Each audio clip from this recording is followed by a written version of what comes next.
Hey everybody! Like, it wouldn't be an April Kamara video if I wasn't fixing my hair beforehand, right? Mom bun status! Okay, so, don't you guys like my shirt? It says great minds drink alike. If you knew me, you'd know why that's so funny. Because I love my drink. Love to have a good time, right? Like, unwind, that's my thing. Wine, specifically. Like Spanish wine, red wine. Done, son. It's kind of like the color of my shirt. It's like the color of red wine. Okay, so this live is like all about the conscious and subconscious mind. Hey, Rebecca, whenever you guys hop on, just say hey. Let me know that you watched it. If you're watching the replay, definitely just say hey there as well. And then if you think this is like a YouTube-worthy video, then just let me know and I'll upload it to YouTube so you can share it with people too. So here's the thing, right? We have this like conscious and we have this subconscious mind. The way that these two work, right, is that our conscious mind is literally the one that's in charge. It's like the part of us that wants to change. It's the part of us that wants to be better. It's also the part of us that's in charge, right? It's the part of us that, like, when we're paying attention, can tell us to tie our shoes, right? Can tell us, like, hey, I need to go here. I need to go to the bank. It's the decision maker, right? And if you think about the brain from, like, a development perspective, our brains like develop from the back, like from the base forward, right? So your conscious mind is literally your frontal cortex, which is like the last thing to fully develop. And so your subconscious mind is like way in the back, right? Like your subconscious mind is the part of your mind that tells you to breathe, that tells your heart to beat. It's the part of your mind that tells you whenever you're doing something mundane, it takes over. And your conscious mind can kind of be like floating off in limbo, right? Another thing to know about your conscious mind is that even though it's in control, the subconscious mind is thinking as well. The subconscious mind is reacting as well, right? And so the trick is to get these two systems like to harmonize, to get them to work together, working for you instead of against you. So what does working against you look like? So working your subconscious mind and conscious mind working against you is saying that, yes, your conscious mind is in control. Your conscious mind can always tell your subconscious mind to calm down. You know, it can tell the thoughts that your subconscious mind may be bringing up for you that those thoughts are wrong. It can tell you a whole slew of things, right? But there's also this part of your conscious mind that sometimes it just wants to take a break. Sometimes it just like plays the role of the victim. You know what I mean? It can kind of feel like, okay, you know, this is out of my control. That's out of my control. When the truth of the matter is that like we're creating the reality as we see it, and everything that's happening to us is really happening for us, right? So how to explain this the best way that I've learned, and the way I explained it today, is like think of your conscious mind as the director of an orchestra. Think of your subconscious mind as the orchestra. And that's literally the way that it is. Like your subconscious mind literally is doing all this work behind the scenes. You know, it's making sure that you're breathing. It's your subconscious mind is like the manifester, right? It holds all of your beliefs. It holds all of the things in your past that you thought that you've forgotten, but it's still in your subconscious mind. Like your subconscious mind does not let go of anything that you don't tell it to. And so that's the trick, right?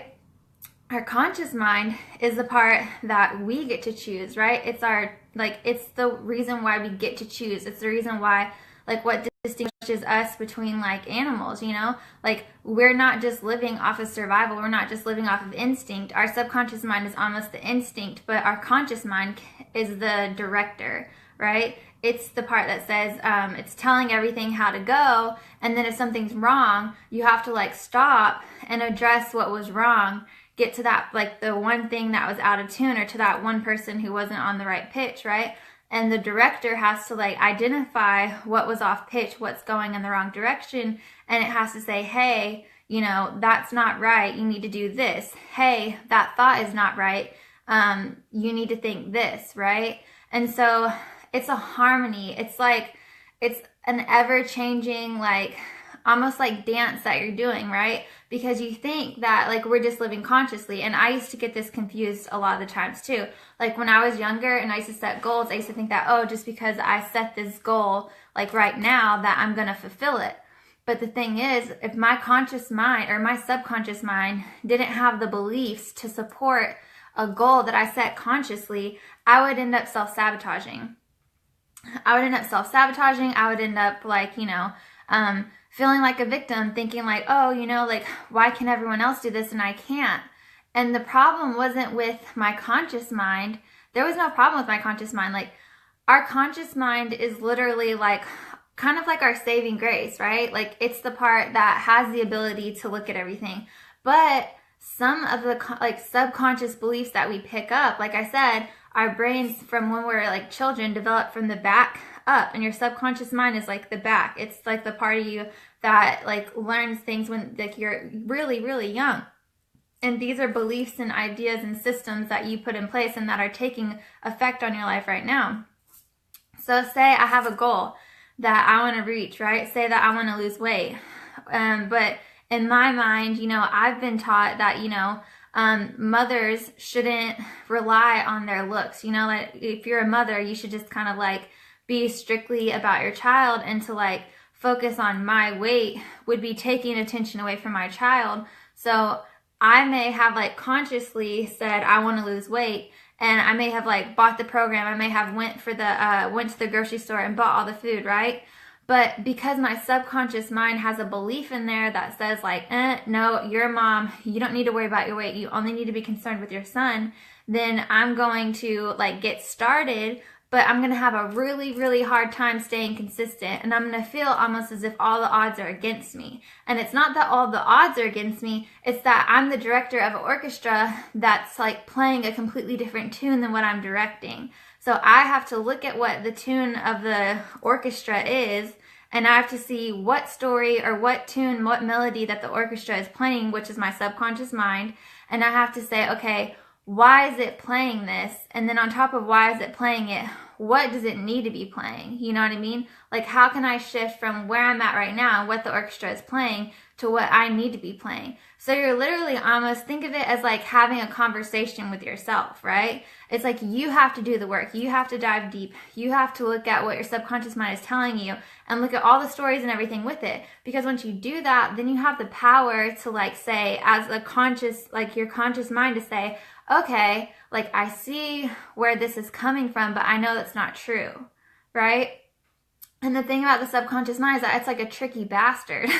It's seriously like one of those things where its whole intention is to keep you safe. Like your subconscious mind, its whole intention is to keep you safe. And if you haven't convinced your subconscious mind that it's safe for you to have what you want, so if I haven't convinced my subconscious mind that it's safe for me to take a little bit of attention away from my son and focus it on me for my health, you know what I mean? If I haven't made that like that desire clear, if I haven't like completely uprooted every single other belief that stems around I need to focus all my attention on my child, then I'm continually going to feel this tug and pull of going both directions, right? And so I'll have a little bit of like success, and then I'll fall back, and then I'll have a little bit of success and I'll fall back, until I uproot every single thing around it. So the way that it's described in like Tony Robbins' book, right? So Tony Robbins has this book called like, I think it's called like Master Destiny or something like that. Oh no, Awaken the Giant Within, right? That's a huge effing book. If you ever want to read it, go ahead. But I tried to read it and it's so long. But like the most important thing that I learned from him was that you literally have like a belief that's like a table, right? You have a belief it's a table, and imagine it's a table with like however many legs, right? And however many legs are the beliefs, or not the beliefs, they're the thoughts, experiences, emotional ties that you have, what other people think, other people's judgments, right? That you listen to, and they hold this belief up. So you have to literally go through, and in order to like completely uproot a belief, you have to take down every single piece. And you might think, oh, well, if I take down these big ones, like big ticket ones, right, then it'll take the belief down. That's not always true, because what happens is you still have a few legs holding that belief up. So whereas, yes, you'll make bigger progress in the right direction, if you haven't gone through and like looked at all the beliefs that are in that, like or all the thoughts, all the experiences, all the like bullshit basically that's holding up that belief. So it's all this bullshit, right? Or like half-thought thoughts, right? Like kind of like assumptions, all the bullshit that you heard and instantly like put you into fear, and so you ran away from.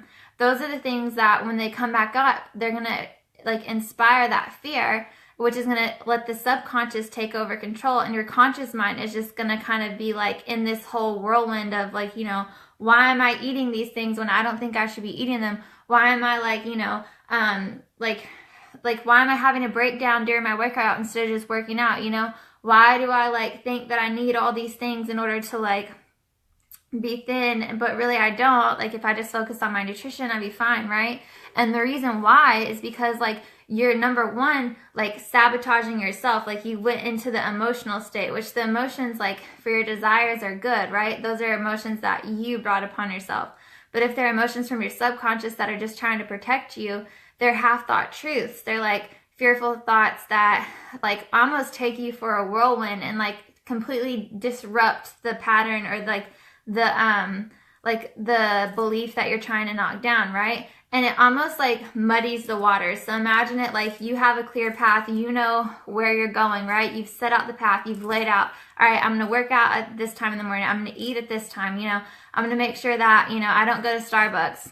Hey, like all these things, right? You think that you have it together, right? But then you go down the line, and whenever that thing comes up, right? It's almost like you have a clear path, and you take like 3 steps forward, but then it's almost like this, like, think about it as like mud, like gets on the path, and now you can't like distinguish the path from where everything else is, right? And everything else is just kind of confusing you. It's distracting you. It's making you think that, you know, you don't need to be doing this, you know, like you look good just the way you are, or you don't need to be like taking away the attention you have from your son because you should be doing this. You're a mom, you should be doing that, right?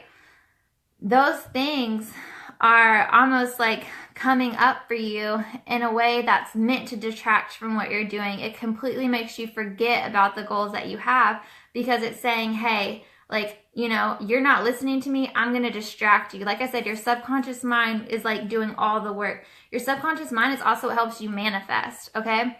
So think of your subconscious mind like if you were to think spiritual.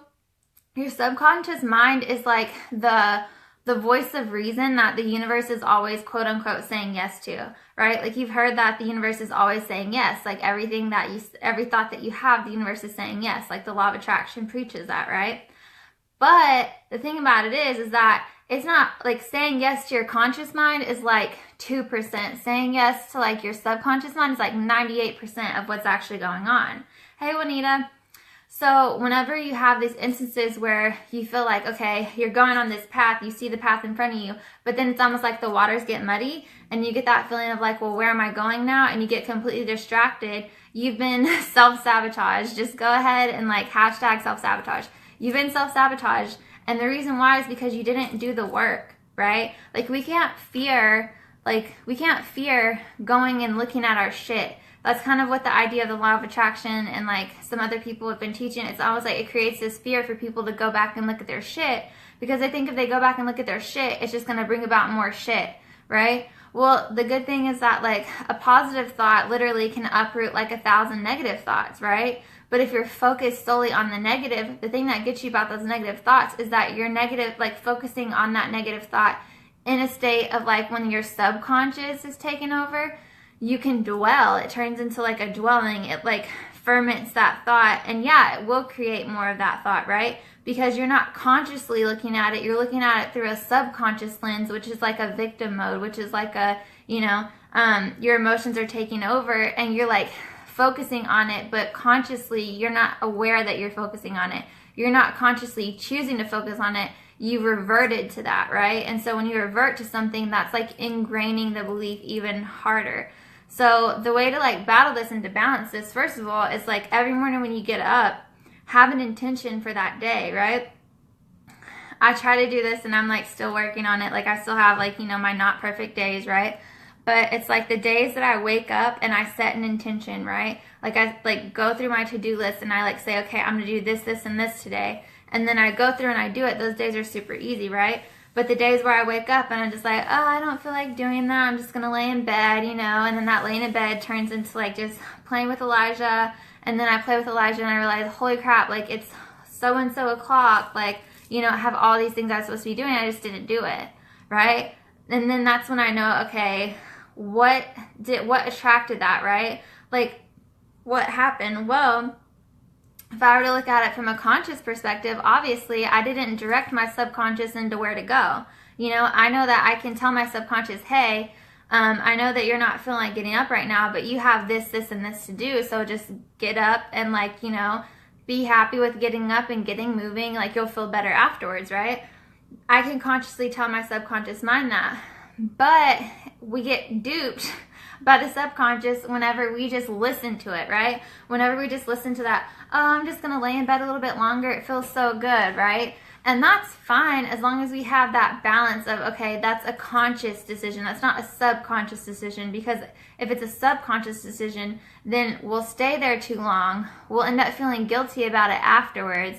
And then we play the victim like, oh my God, I don't know why I did that. I don't know why I did that. So the idea that you don't know why you did something is not, it's never that you don't know, right? This is all your mind. This is all part of your consciousness.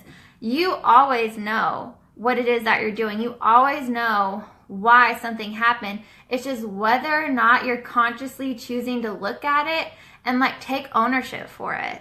So the biggest way, like, if you feel like you're someone who's constantly getting, like, duped by your subconscious, so to say, then that's when, instead of, like, feeling ashamed about it afterwards, and instead of feeling like, you know, oh, what am I going to do? You look at it and say, okay, I know that this is my pattern. That's when you look at the pattern and say, my subconscious pattern is to do this, right? So I could say my subconscious pattern is to, like, oversleep and then wake up, feel bad about it, you know, say I was supposed to do something, because I feel bad, I have no energy, then I just go back to sleep, or I go to doing something that's not as important to me, right? And then at the end of the day, I feel like kind of a failure because I haven't listened to, like, my conscious mind. I've literally let my subconscious mind take 24 hours from me, right? And your subconscious mind can do good things for you. It's always doing good things for you, right? It's breathing for you. It's like pumping your heart for you. It's doing good things for you. But the thing is that your subconscious mind only listens to your conscious mind. So what does that mean? That means taking ownership for the parts of yourself that would have told the subconscious mind to trick you. So there's a part of you, deep, deep down, that is wanting to be duped by your subconscious, because you're wanting to play the victim, because you're wanting to not, like, achieve what it is that you have set in front of you, because you're wanting whatever situation is going on to happen exactly the way that it happens. So the trick to doing that and to looking at that is to, like, truly look at it with a conscious perspective, not subconscious. So what do I say when I mean conscious perspective versus subconscious? Like I said before, when you get duped by your subconscious takes over and you lose space of time. You know, you probably go here, you go there, but you don't remember really what you did. It's almost like you feel like you're being, like, it's really a feeling of ungrounded, right? Like, you don't feel grounded, you don't feel in control. It's almost like you're flighty and you're doing, you know, little things, but it's not really, like, getting you where you want, and you're doing the tasks that aren't as important when you know there are much more important tasks to be done.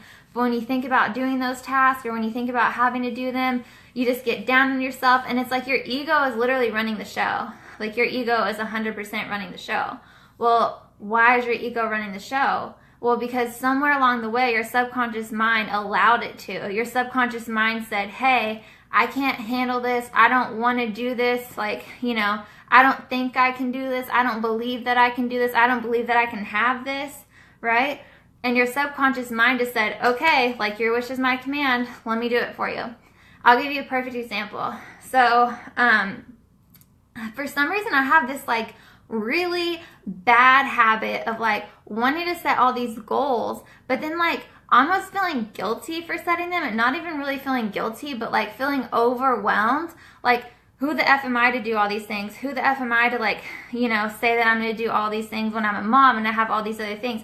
And, like, I'll literally play the story of how, like, my father would say that he was going to go and pick me up and he never did. And I would play the story of, like, how, you know, I was, like, 18 or 19 years old and I had this, like, planner, and I always said I was going to do things and I never did, right? To the point of, like, I get anxiety just having to make goals. Like, I probably didn't set, like, a New Year's goal until, like, the 8th of January. I'm not even going to lie. I got a late start on it, and then I realized, like, holy crap, so I set these goals, right? And then, like, for a week or two, I just, like, went into, like, I got duped by my subconscious, you guys. Like, I got duped. I got duped by the fact that like my subconscious was like reverting back to those stories, right? And I also got duped because I didn't recognize that when I was doing that action and like that my intention as I was doing it, because I didn't consciously say what my intention was, my intention got like warped by my subconscious that said, bitch, you ain't gonna do this. Like, no lie. My subconscious was just kind of like, bitch, you aren't, like, you never do this kind of stuff. You know what I mean? You're gonna make these plans, yeah, but you know you're not gonna do it, right? Sorry. So I'm like kind of laughing at it because that's like literally what happened to me like the last couple weeks. So I'm saying this from deep experience. Like, we all do it. We all get duped sometimes, right? But the difference is between like when you really like harness the power of your conscious and subconscious mind and you truly say, okay, like I'm choosing to be in control. I'm choosing to consciously look at my subconscious patterns. And I'm reminding myself that, hey, subconscious, you're not in control, right? I'm in control. Like the conscious April's in control. And this is what I'm doing. This is what I want to do. This is what I'm going to do, right? So it becomes this balance. It becomes this like, okay, like looking at the patterns, but also staying alert during the activities that you're doing and paying attention to what your subconscious mind is saying.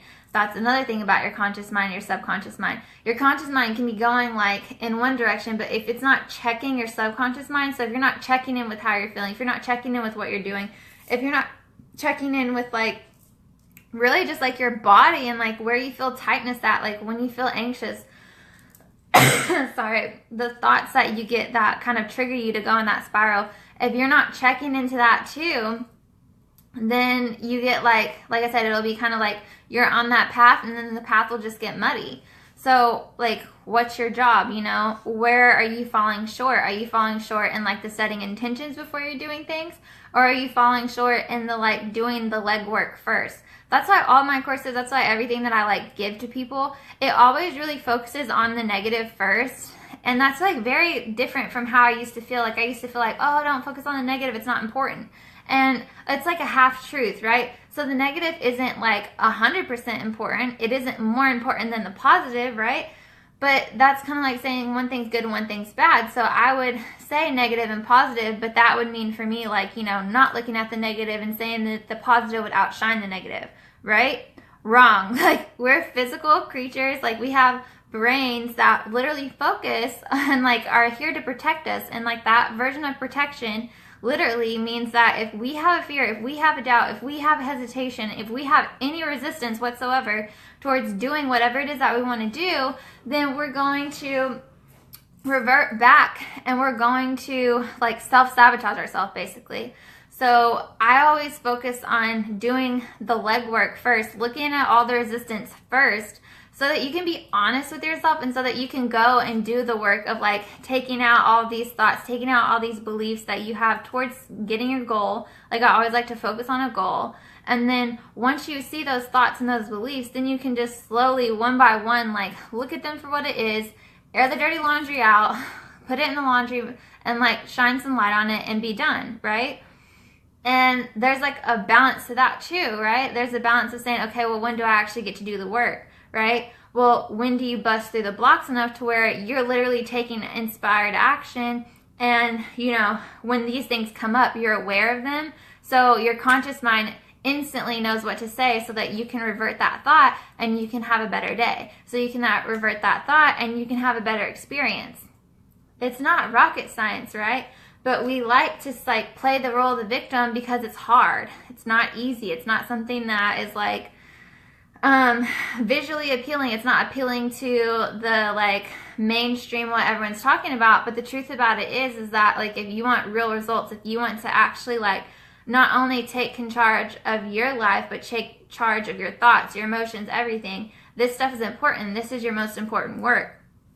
So this could be like paid content if I wanted to, but I just really feel like, you know, there are people out there who don't know what mindset work is. They don't know what the conscious mind is versus the subconscious. All they know is that, you know, like one handles fight or flight and the other one is supposed to be like the decision maker. But it goes so much more deep than that, you know, like in this work that we do, like if you want to change, it takes going really deep. And it takes not even going deep, but it takes like a legitimate desire to look at the mess that, I don't want to say the mess that you made, but literally it's the mess that you made, right? It doesn't matter who has been inspired or who that mess has been inspired by, you know, what happened outside of yourself. Like, you 100% are responsible for your reality. You're responsible for your circumstances. You're responsible. You are responsible, right? Like, we all have to take a big dose of responsibility and say, it is my responsibility to decide to change this. It's my responsibility to decide to do the work. It's my responsibility to get over myself, to get over the stories that I'm telling myself, and choose to have clarity, choose to have confidence, choose to do what it is that I want to do. It is my decision. It is my choice. It is my, like, responsibility. Okay? So when you realize that that's your responsibility, you can go in, you can do this work, and you realize, like, it becomes easier with time, right? At first it's going to be hard. At first it's kind of daunting, you know, and you may be bringing up old shit. But the thing is that you bringing those things up, they only come up for you when you're ready, right? Like, those things that may have been difficult before, when you're looking at it with clarity and with your conscious perspective, you can choose differently. It's just understanding when you're in that subconscious perspective versus the conscious, and making a way to, like, mend the two so that it makes sense, so that you're getting the results that you want, so that whenever these things come up, you know exactly how to switch it, and going to the path that you want doesn't get muddy. It may get a little, like, curvy or whatever, right? Like, the path to success is never straight, but you'll get there so much faster by looking at the shit first and being honest with yourself about where you're at, and honoring where you're at, and honoring all these things that happen to you, because everything that's happening to you is happening for you. If you can just figure out why, if you can just figure out what happened to cause that, and, like, heal the stuff as you're going, it'll be so much easier and so much more beneficial. Okay, now that I, like, got that stream of consciousness out, I'm just going to read these. My knowing that all will work out and I'm not moving despite the fear I still struggle with is because this is happening exactly how some part of me wants it to happen this way. I know, right, Rebecca? That does really kind of, like, hit you in the gut, right? OMG, I just read it back. I swear I know how to form coherent sentences. Yeah, no, I understand exactly what you're saying. It's just, like, hard to look at the fact that we chose what we're going through. And when you're in this state of emotion and you're in this feeling of, like, there's no effing way I chose this, and you want to bitch and you want to complain, that's, like, the biggest time to just, like, take a few deep breaths and just ask for clarity. You know what I mean? I'm talking about the subconscious and conscious mind, but, like, I truly believe, like, our subconscious is, like, connected to the spiritual. It's connected to the part of us that's, like, bigger than us and, like, helping us in ways that we never know, right? It's just, like, getting to that deeper stream of consciousness and saying, hey, like, you know, help me, right? Like, sometimes the conscious mind can only surrender, right? Because we just don't know, right? There are just some things that we don't know. And so when you get to that point of, like, I don't know, it's like surrendering is the key. You have to, like, surrender or give up what it is that you can't control and give it to something higher. But the thing is that when you say that you're letting go of it, when you say that you're surrendering it, your subconscious mind has to follow your order, right? So no matter if you say you're surrendering it, that doesn't mean your subconscious is holding on to it. That means your subconscious is, for that moment, letting it go, right? As long as your thoughts follow that surrender, as long as your thoughts are aligned with that, until your thoughts go back to whatever that belief was, that's when the subconscious will say, yep, I was right, you know, blah, blah, blah, blah. But the truth of the matter is that when you choose to surrender, that's when miracles come in, right? That's whenever the magic can happen, so to say. So if you guys don't have any more questions for me, I'm going to go ahead and hop off because I've been talking a lot and I have all this hummus and pretzels to eat. No lie.